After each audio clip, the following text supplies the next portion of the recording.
3 লাখ কোটি টকাৰ বিনিয়োগ অসমত আৰম্ভ হৈছে আৰু যদি মোক অলপ পৰিৱেশ নিৰ্মাণ কৰি দিয়ে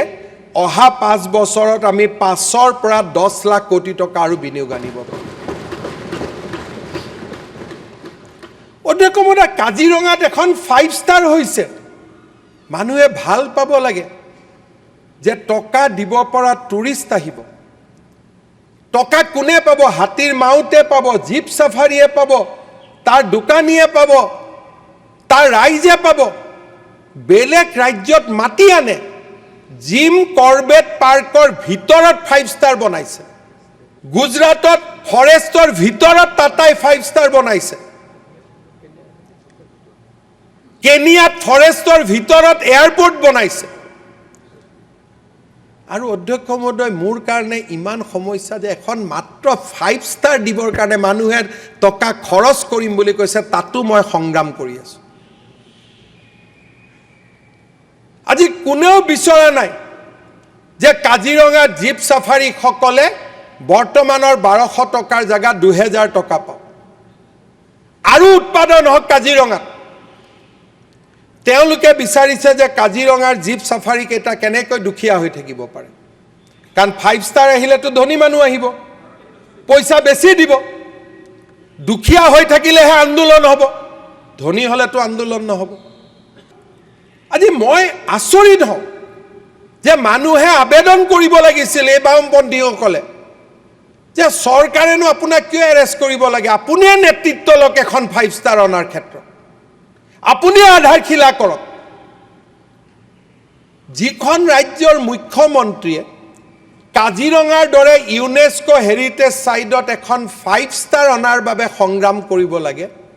তেওঁ কিমান দিনে ৰাতি অসমৰ বাবে কষ্ট কৰিব লাগিব অনাগত দিনত আপুনি মাত্ৰ কল্পনা কৰক মইতো আচৰিত হওঁ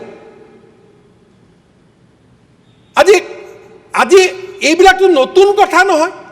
সুন্দৰবনত 5 ষ্টাৰ আছে জিম কৰবেটত 5 ষ্টাৰ আছে ৰন্থাম্বাৰত 5 ষ্টাৰ আছে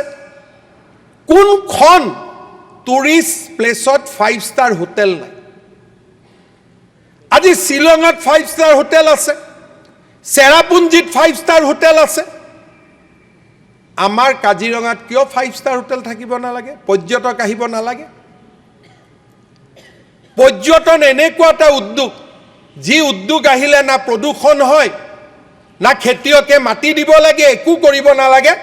মানুহ কেইজন পৰ্যটন মানে অসমত টকা খৰচ কৰিব আহে